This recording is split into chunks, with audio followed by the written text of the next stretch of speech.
Alegrai-vos, Jerusalém, e vós todos que amais, vós que tendes vivido na tristeza.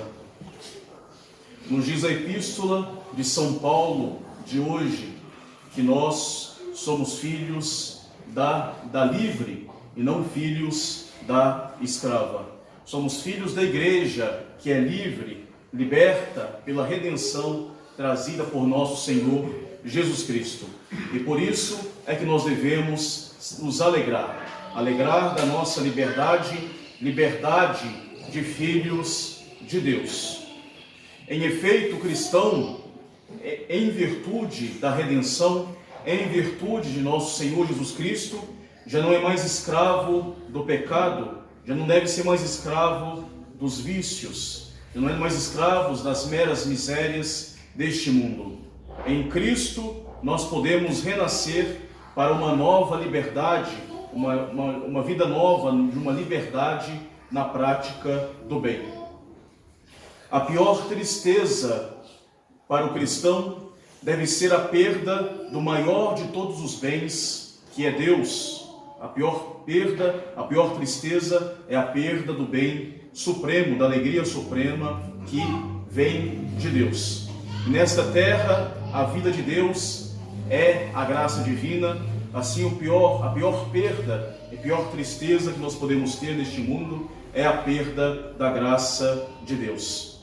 Assim, contemplando o mistério da nossa redenção, nesse tempo de Quaresma e depois logo em seguida, já o tempo da paixão, contemplando os sofrimentos de Cristo, contemplando a sua via dolorosa, as suas dores, tudo quanto Ele sofreu por nós, nós devemos, de um lado, nos entristecer por causa dos nossos pecados, que foram a causa principal de tantos sofrimentos a nosso Senhor. Mas, sobretudo, diante da contemplação do mistério da nossa redenção, pela cruz e morte de Cristo, nós devemos, sobretudo, nos alegrar, porque foi isso que nos deu a liberdade. Isso que nos deu a liberdade na prática do bem, é isso que nos liberta da escravidão, do demônio, do mundo e do pecado. Nós devemos nos alegrar, pois que esta é a solução que nos dá nosso Senhor Jesus Cristo. Pela sua cruz é que de fato nós somos salvos e podemos então chegar a gozar das alegrias no céu. Assim, o cristão na sua vida, em meio às suas tristezas, perdas, amarguras, deve também se alegrar por estar na companhia de nosso Senhor Jesus Cristo. Nós devemos nos alegrar em nosso Senhor Jesus Cristo. Nós devemos nos alegrar porque nosso Senhor veio para nos ensinar a verdade. Ele veio para nos falar da vida de Deus. Nosso Senhor, Ele veio para nos ensinar sobre as perfeições de Deus. Ele veio nos ensinar toda a verdade por meio do Espírito Santo. E somente esta verdade que Ele nos ensina pode de fato nos salvar, pode de fato nos dar uma verdadeira liberdade na prática do bem. Somente essa verdade, então, pode ser para nós um motivo de grande alegria na nossa vida cristã. Também Cristo, Ele veio para nos sustentar com as suas graças, com seus méritos, para que nós possamos aderir a esta verdade que Ele ensinou com toda a generosidade e suportar as perseguições por causa desta verdade, por causa da convicção que nós temos desta verdade salvífica. Podemos tudo sofrer, tudo abandonar, salvo essa verdade que nos salva e que nos leva para o céu, que é o próprio Cristo que disse de si mesmo: eu sou o caminho, a verdade e a vida. E assim nós devemos nos alegrar. Devemos nos alegrar porque nosso Senhor Jesus Cristo veio nos trazer o amor a esta verdade que Ele ensinou. E um amor verdadeiro, um amor à verdade verdadeira, verdade autêntica, um amor ao bem verdadeiro, um amor a Deus, sobretudo, em resumo. Somente esse amor a Deus pode nos fazer felizes já nesta terra, pode nos fazer felizes nesse vale de lágrimas e depois, evidentemente, plenamente felizes no céu. Nosso Senhor nos mostrou justamente também como nós devemos e podemos alcançar esta felicidade através do amor de Deus. Amar a Deus consiste em fazer a sua vontade em todas as coisas na nossa vida. Nosso Senhor veio nos trazer o amor de Deus, nos mostrando sobretudo a sua grande caridade para conosco em tanto sofrer pelo bem da nossa salvação. Deus tanto amou os homens que enviou o seu próprio Filho para nos salvar em meio a tantos tormentos. Assim nós devemos nos alegrar. O cristão, ele deve se alegrar porque a segunda pessoa da Santíssima Trindade dignou-se tomar a nossa natureza para nos redirecionar nas vias da salvação.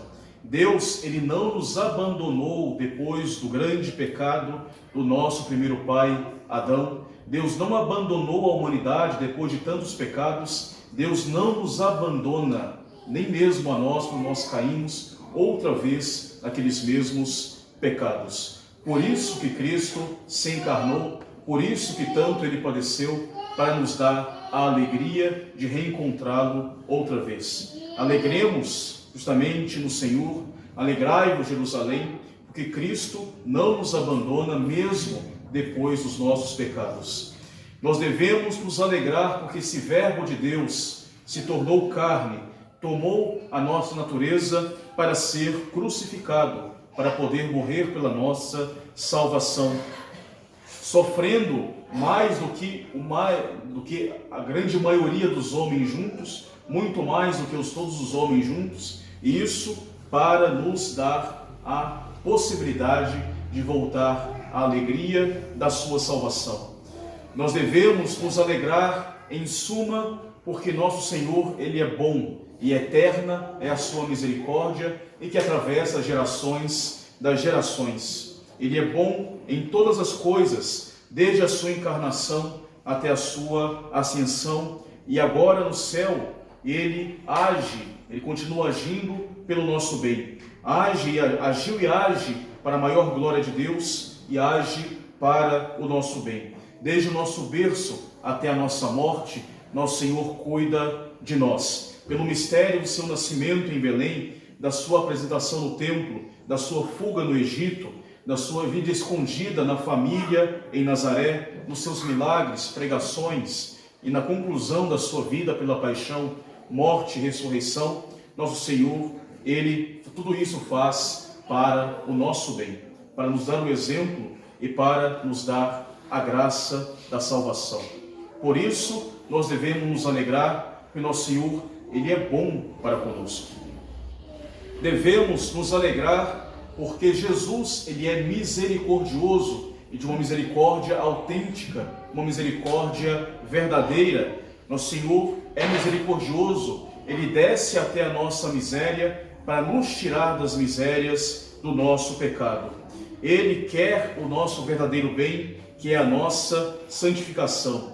E por isso que nós devemos nos alegrar pela misericórdia de Deus. Não é uma misericórdia como é a falsa misericórdia do mundo.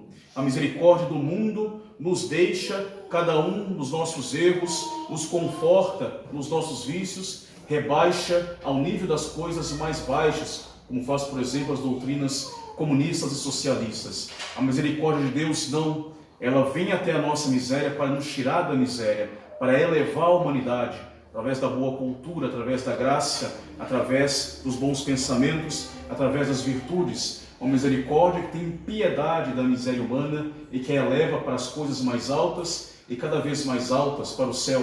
Uma misericórdia que quer nivelar os homens através das coisas mais altas. Virtudes, graça de Deus, a vida divina, a boa cultura, entre outras coisas que a igreja soube produzir nesses séculos em que nós vivemos. E por isso que nós devemos alegrar. Isso é uma verdadeira e autêntica misericórdia de Deus para conosco. Uma misericórdia que compadece das misérias, mas nos retira das nossas misérias. Nos eleva para as coisas mais altas. Nós devemos nos alegrar. Alegrai-vos, Jerusalém. devemos nos alegrar, porque nosso Senhor Jesus Cristo, Ele nunca nos abandona, Ele nos dá graças mais do que suficientes para que nós possamos resistir às perseguições, às tentações, para que nós não pecamos, para que nós não nos desanimamos em nossa vida espiritual, em nossa vida humana. Nosso Senhor nos dá graças superabundantes, onde abundou o pecado, superabundou a graça, nos diz São Paulo. Nosso Senhor nos dá graças superabundantes para que nós possamos viver uma vida virtuosa, uma vida de real união com Deus, uma vida de imitação a nosso Senhor Jesus Cristo, uma vida realmente espiritual em suma. Nosso Senhor, Ele nos dá com generosidade as suas graças que Ele mereceu por nós na cruz. E nós devemos pedir essas graças que que nosso Senhor nos mereceu na cruz. Certamente Ele nos dará se nós pedirmos essas graças com confiança. Assim, nós devemos nos alegrar. A graça de Deus nunca nos vai faltar. Nosso Senhor, Ele não nos abandona. Alegrai-vos, Jerusalém. Nós devemos nos alegrar porque em meio às maiores tribulações nossas, nosso Senhor intervém para nos consolar, através dos bons amigos, através das consolações humanas que são boas, que estão das pessoas e familiares que estão em nossa companhia e que nos ajudam nas nossas dificuldades. Nós também podemos e devemos nos alegrar pelas consolações que talvez também não sejam tão sensíveis, mas que também nos consola se nós recorrermos a Cristo e que nos dá força para perseverar no bem, nos dá uma força interior para termos paciência nas nossas tribulações e provações e que nos faz pensar na sua sagrada paixão, o quanto Ele sofreu por nós, que nós também podemos, com generosidade, com amor e, sobretudo, com alegria, sofrer um pouco na nossa vida por Ele e oferecer as nossas dores por Ele. Nós devemos nos alegrar porque Cristo nos deixou a Igreja e os 7 sacramentos. Ele instituiu na Igreja 7 canais pelos quais os frutos da sua sagrada paixão chegam até nós, são aplicados atualmente na nossa alma, através da Santa Igreja. Ele nos deu os sacramentos que nos acompanham ao longo de toda a nossa vida, como um sustento para toda a nossa vida humana, desde o nosso berço, pelo nosso batismo, até a nossa morte, através da extrema unção. Nosso Senhor acompanha a nossa vida inteira com os 7 sacramentos e, sobretudo, a nossa vida inteira através do sacramento da confissão e o sacramento da Eucaristia. E assim nós devemos nos alegrar com esse sustento superabundante de graça que nos dá nosso Senhor através dos meios ordinários que estão na Santa Igreja. Devemos nos alegrar pelo sacerdócio e pelos sacerdotes católicos que carregam conosco as nossas cruzes. Devemos nos alegrar pela vida religiosa que nos sustenta através das orações e dos sacrifícios dos mosteiros. Devemos nos alegrar pelos apostolados católicos, sobretudo aqueles que ainda resistem na prudência e na caridade para conservar o tesouro da tradição da Igreja. Como diz Santa Teresinha, tudo é graça, tudo é bem, tudo é alegria e consolação que nos dá nosso Senhor. Devemos então também por isso nos alegrar. Tudo é graça de nosso Senhor Jesus Cristo. Nós devemos nos alegrar pelo sagrado sacrifício da missa, a renovação incruenta do sacrifício da cruz. É pela missa que nós podemos adorar a Deus devidamente. É pela missa que nós podemos agradecer a Deus devidamente. É pela missa que nós podemos pedir com toda a confiança aquelas graças que nós mais precisamos da Santíssima Trindade. É pela missa que nós podemos pedir devidamente o arrependimento pelos nossos pecados, a dor por eles, uma verdadeira contrição. É pela missa que nós poderemos fazer bem todas as coisas do nosso cotidiano, sobretudo em virtude da missa dominical que nos sustenta com graças e com bons pensamentos a nossa semana inteira. Por isso deve ser patente, deve ser clara essa frase do salmista que alegria que eu fiquei quando me disseram: eu vou à casa do Senhor. A Santa Missa deve ser para nós um motivo de grande alegria, de grande felicidade, uma grande consolação de Deus para nós nessa terra. Não só pelas graças, inclusive na Santa Missa tradicional, pela sua beleza, que é uma consolação para os nossos olhos. E para a nossa, e para os olhos também da nossa inteligência, evidentemente. Devemos nos alegrar porque nosso Senhor é bom e nos deu tudo isso para a nossa consolação, para que nós possamos suportar bem as nossas dificuldades neste mundo. E esta alegria espiritual, que é própria dos santos, que é própria dos cristãos, ela é acrescida na nossa alma pelo grande dom da Eucaristia. E por isso a Igreja coloca neste quarto domingo, domingo letare, este evangelho da multiplicação dos pães, que simboliza e que prefigura o dom da Eucaristia que nos será dado por nosso Senhor na Santa Ceia. Esta quebra da quaresma, do domingo em rosa, que é no rito antigo, o último domingo da quaresma, porque depois já entramos no tempo da paixão, o primeiro domingo da paixão, nós vamos meditar com mais amor a paixão do Salvador. Esse último domingo da quaresma, no rito antigo, reveste dessa cor rosa, lembrando da felicidade que nós podemos ter nos nossos sacrifícios, felicidade que nós podemos ter no sacrifício da nossa vida como um todo, e felicidade que é sustentada pelo dom do Santíssimo Sacramento da Eucaristia, que é simbolizada por esta multiplicação dos pães do Evangelho.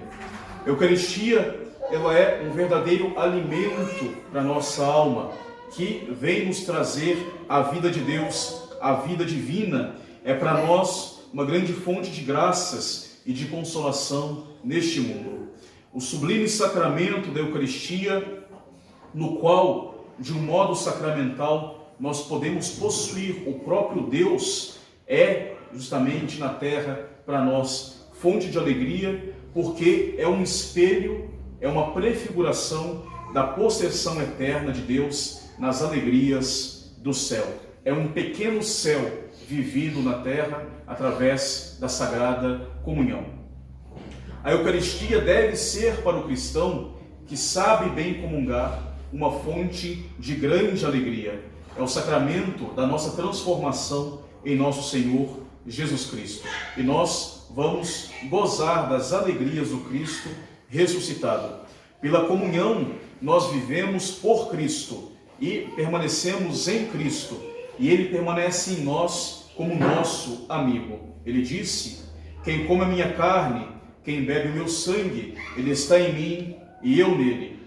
E esta estreita união com Cristo Eucarístico faz crescer em nós o amor de Deus, faz crescer em nós a amizade por Deus, move a amar a causa de Deus e lutar pela causa de Deus, e por causa de Deus, lutar e amar lutar pelo nosso próximo e amar o nosso próximo. E isso é para nós causa de grande alegria espiritual, de grande felicidade na nossa vida. Quando nós amamos a Deus verdadeiramente e amamos as pessoas por causa de Deus, nós somos verdadeiramente felizes. E com toda razão, este sacramento da Eucaristia, do pão que se torna corpo de nosso Senhor Jesus Cristo, é o sacramento verdadeiramente da caridade, o sacramento do amor.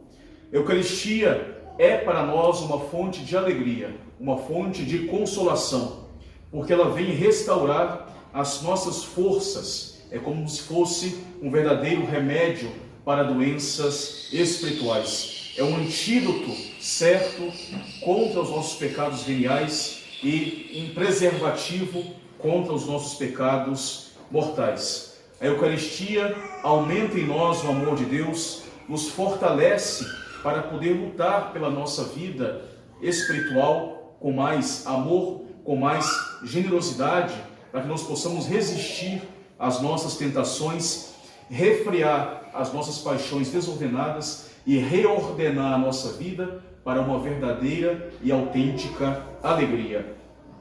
A Eucaristia, é chamada de pão dos fortes, porque nos faz vencer a nossa fraqueza congênita, que nós merecemos pelo pecado original e pelos nossos pecados, e nos ajuda a caminhar até a montanha santa de Deus, que é o reino dos céus. Assim, a espécie eucarística do pão simboliza bem estes efeitos próprios do sacramento, porque diz o salmista, o pão fortifica o homem, assim como o pão natural fortifica a nossa carne. A Eucaristia é o pão divino que vem fortificar o nosso espírito.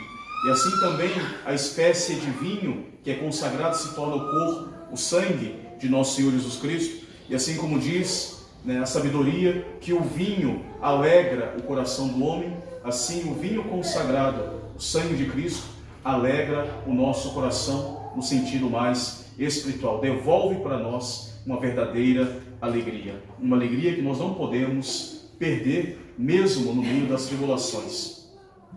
A Eucaristia, ela deleita a nossa alma, enche de uma santa alegria toda espiritual, uma alegria que provém do dom da nossa fé, ajudada pela esperança e pela caridade.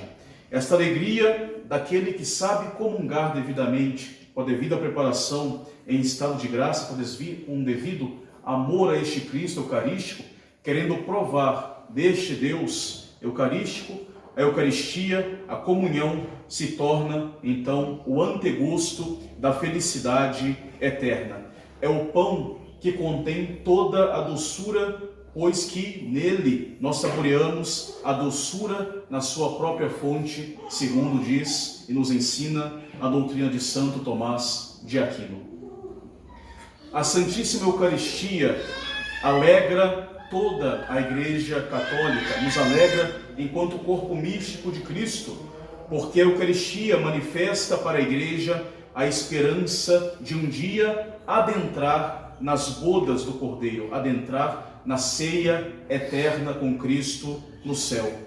A Igreja, que é perseguida neste mundo por causa da verdade, ela é sustentada pela Sagrada Eucaristia, que confere à Igreja força para vencer o mundo, para ir contra o mundo, e confere esperança do seu triunfo no fim dos tempos. E esta união eucarística com Cristo, que a Igreja, que o corpo místico de Cristo, a Igreja, pode gozar aqui nesta terra, já prefigura então a alegria da Igreja possuindo o seu esposo na pátria do céu. E assim, nesse sentido, a cada missa, a Igreja começa este culto de Deus, este culto em que se confecciona a Eucaristia, justamente com este clamor de júbilo: eu subirei ao altar de Deus, do Deus que é a alegria da minha juventude.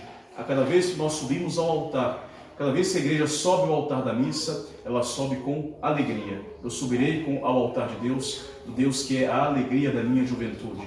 Da nossa juventude, porque a nossa alma é sempre jovem, rejuvenescida pelo sacramento da Eucaristia. Assim, nós temos tantos e tantos motivos para nos alegrar. Nós podemos entender muito bem esse grito de alegria bem no meio de um tempo de penitência. Alegrai-vos, Jerusalém. Alegrai-vos, vós que tendes vivido na tristeza. Alegrai-vos, ó cristãos, alegrai-vos em Jerusalém. Sede felizes em vossos sacrifícios, sede corajosos nas vossas lutas, porque sois saciados com consolações abundantes e inefáveis. Assim, nós devemos, com generosidade, comungar nesta vida das consolações, sobretudo das consolações que nos dá o Santíssimo Sacramento, que se torna para nós um verdadeiro penhor das alegrias eternas. Também neste dia, que é dia 19, nós possamos pedir a intercessão do grande patriarca São José, cuja festa, por causa da Quaresma, é transferida para o dia seguinte, mas hoje continua sendo o seu dia 19. Que justamente peçamos então a este glorioso patriarca São José, que viveu em tantas dores, trabalhos, pobrezas, em tantas dificuldades, ele padeceu, e ao mesmo tempo ele viveu numa extrema alegria. Ele foi extremamente consolado porque ele tinha no colo a própria fonte da alegria, que é nosso Senhor Jesus Cristo. E assim, São José, nos seus trabalhos, dores e pobreza, ele muito se alegrou. E assim, nós possamos pedir a intercessão dele, para que ele nos consiga esta graça tão singela e importante junto de Deus, de poder também nós, nas nossas maiores tribulações, nos alegrar, porque nós temos aquilo que é mais importante, a companhia de nosso Senhor. Louvado seja nosso Senhor Jesus Cristo. Seja louvado. Do Pai, do Filho e do Espírito Santo. Amém.